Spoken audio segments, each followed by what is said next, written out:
My entry into my addiction started with an injury playing baseball.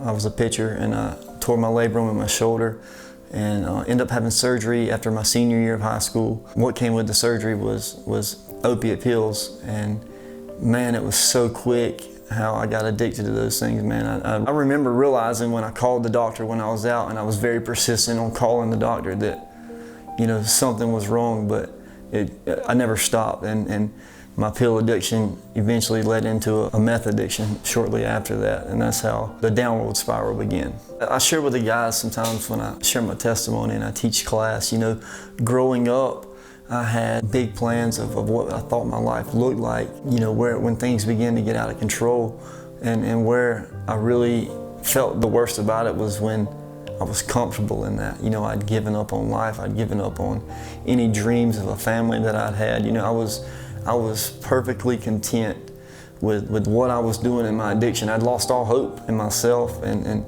everything that I ever wanted. You know, I was settling for just that, just to live in a shed out back behind my sister's house and just doing what I wanted to do. I came up here to Eagles Nest in December of 2016. I came straight from the county jail where I was being housed in the county jail.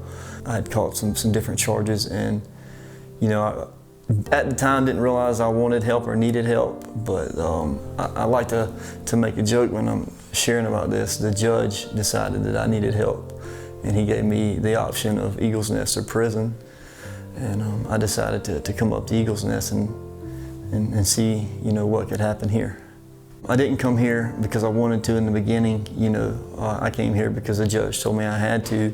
And I don't remember exactly what phase that changed, but there was a phase in the program where that changed, and I really began to embrace and want what I seen the elder staff members have. Man, I watched them with their families, and I watched the way that these guys were living their life, and it sparked that back up in me that I'd lost, you know, in my addiction.